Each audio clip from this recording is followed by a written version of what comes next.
Greetings, Sistren. This is Fashayo, the Earth Mother. I have my wine glass tonight because I want to cover a topic that is a little difficult, and I want y'all to hear my heart. I don't want you to hear judgment. So the topic that I want to talk about is single mothers versus single women. So basically it's coming from a post that I saw on Facebook where a young mother of two was saying that she sees why women during, I think, the 20s, or I think she was just throwing a number out there, hid their pregnancies and stuff like that because it's basically because it came with feelings of guilt, embarrassment, and something else. So I asked her, I didn't want to assume. I asked her, why she felt like that. So she had a lot of reasons that really they didn't resonate with me, but I could empathize with them. I could kind of, hear the frustration in her words. The first thing, I think, before I even get into that, okay, so you hear a lot of times people saying, I'm a single mother. Let's get the definitions down first. So a single mother is a woman who is parenting without the help of the other parent, the male parent. Just like a single father is parenting without the help of the female parent. Now, if you have the help, meaning the presence of the other parent, meaning the active presence of the other parent, you are not a single parent. Now, you may be a single person. What that means is, before I was married, for instance, I was a single parent and a single woman. Okay? Now, if I had the help of the father, then I would have been a single woman, but not a single parent. And I'm hoping y'all getting this. Because they are two different things. And I think that will also begin to help us. Language is always extremely important. But one of the things that I want to talk about is how so many women either carry the guilt. Oh yeah, I kept this shirt on just for y'all.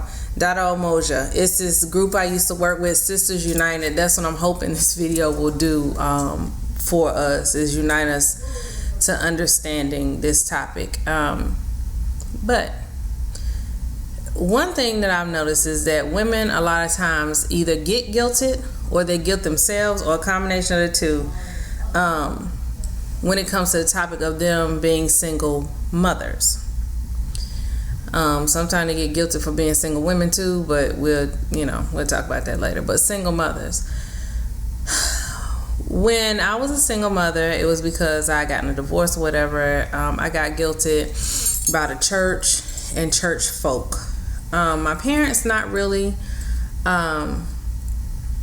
But people feel like because you're a single mother that they can, tell you that you should have done this and that you need a man and that you should have done that and why didn't you?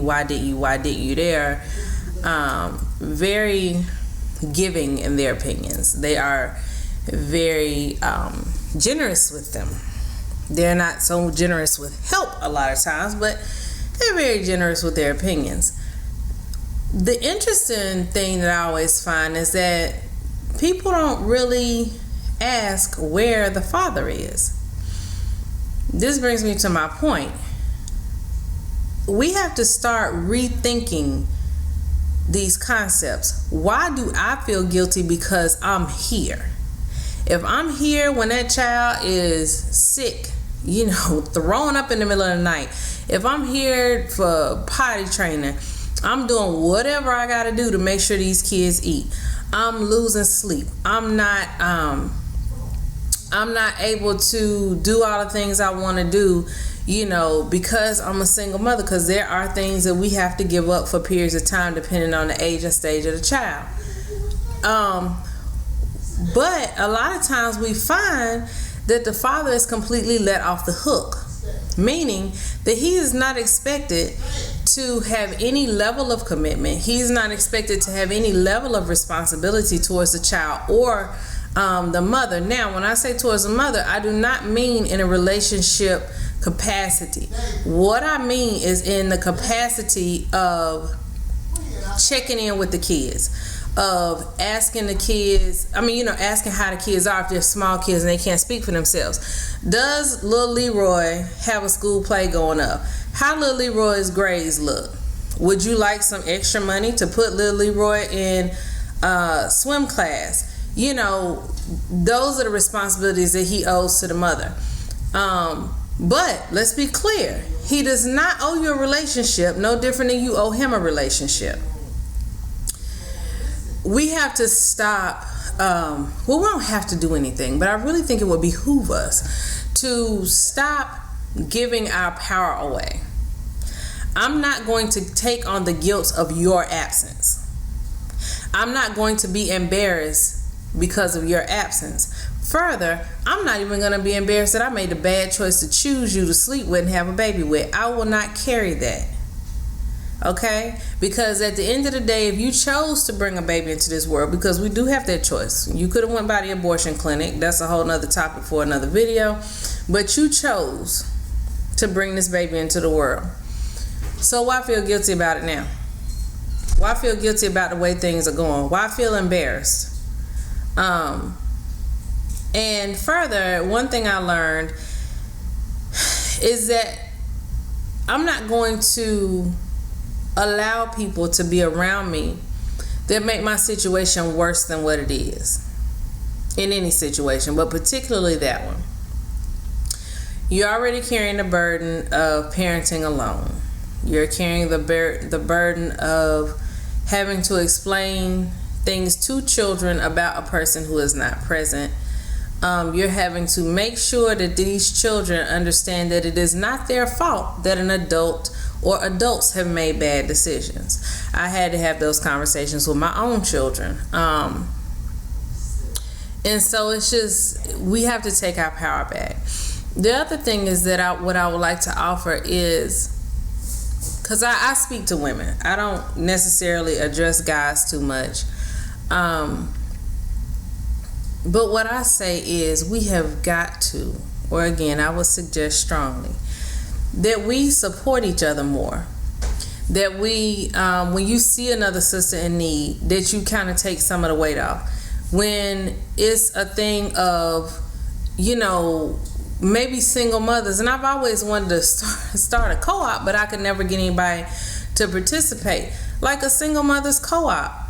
On that, y'all rotate days and take turns babysitting and doing things like that, especially if you work from home or you're unemployed. Y'all have a co-op, to share the responsibility. It is supposed to be a village. And I always tell people, if your circle is not useful, if you don't grow and benefit from your circle, you need a new circle. Because a lot of people don't have family living in the cities that they live in.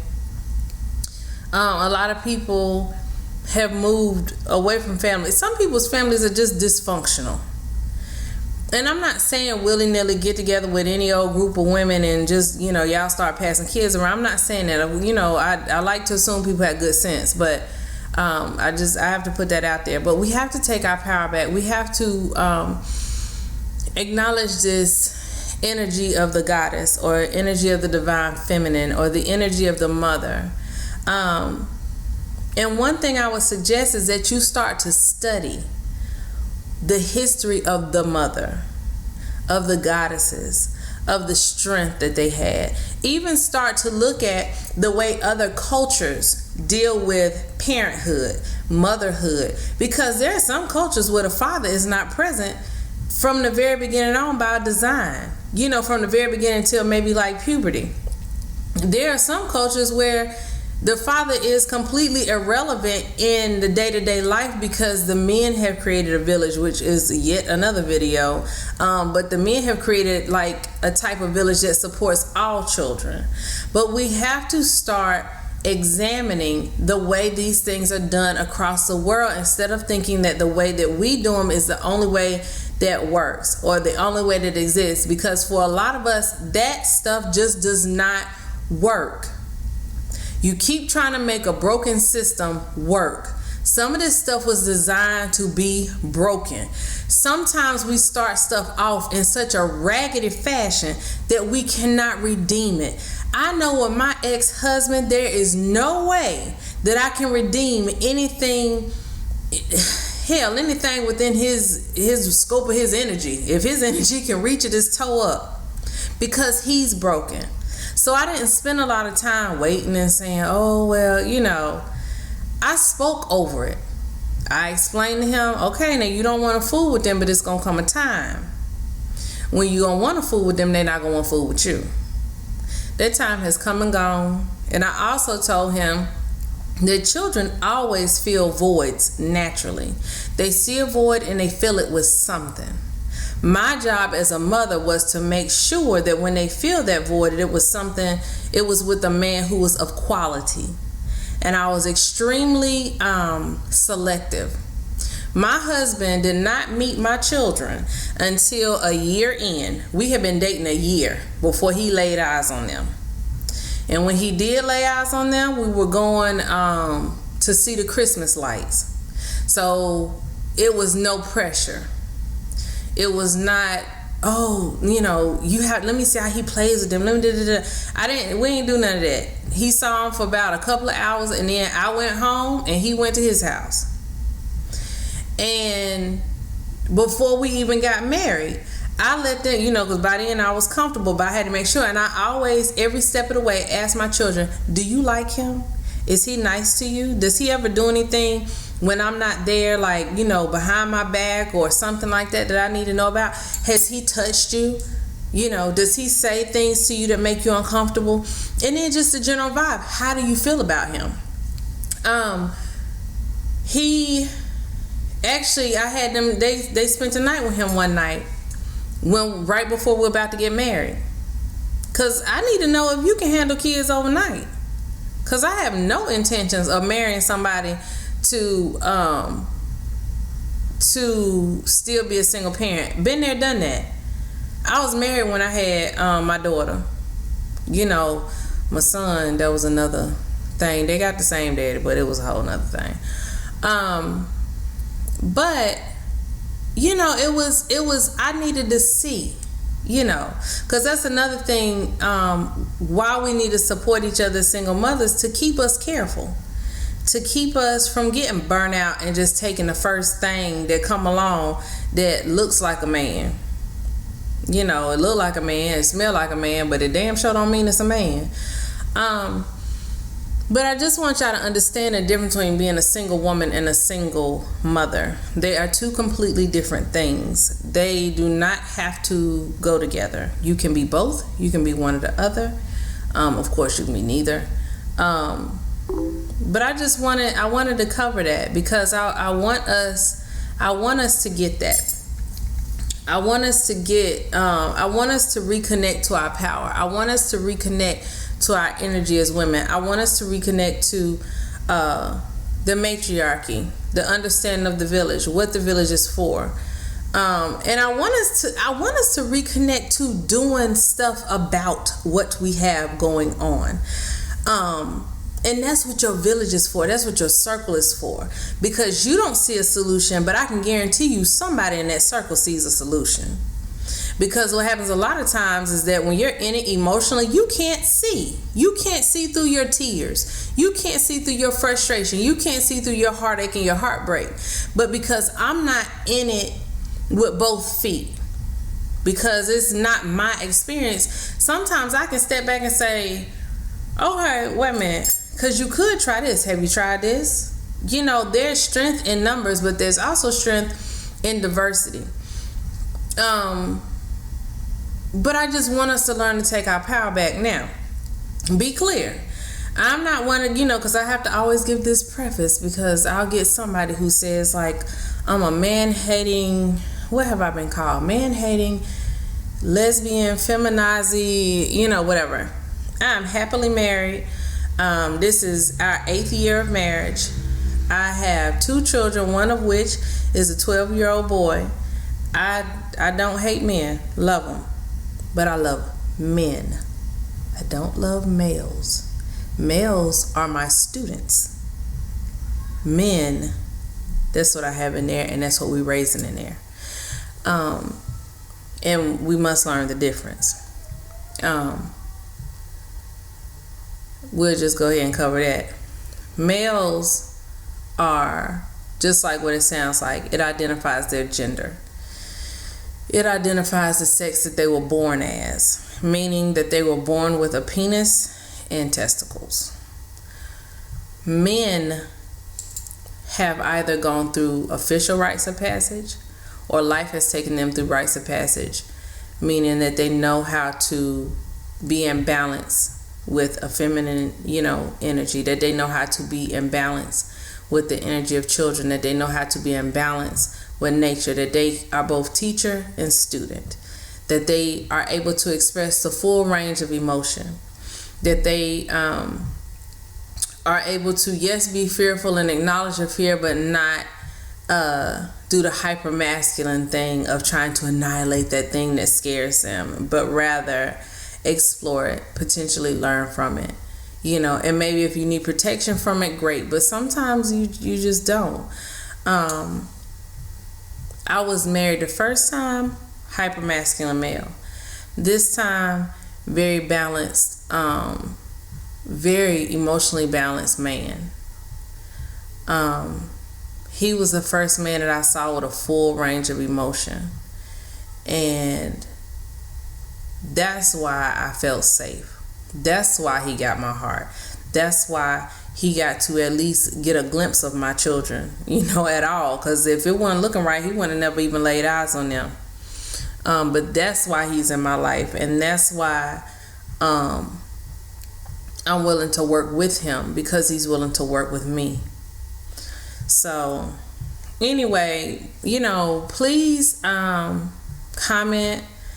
Let me know what you think about it, because it is a discussion that needs to be had. Like I always say, I have no problem with us disagreeing. I have a problem with disrespect. As long as you are being respectful, I will approve your comment, and we can have a dialogue. I don't do disrespect. I do not do humiliation, especially of women. We already got enough crap going on without somebody beating us up further. So sisters, support us, help us, talk to us, love us, embrace us, teach each other, throw around ideas, but most of all, love each other, empower each other, lift up each other. Okay? Love y'all. Thank you so much for watching. Odabo.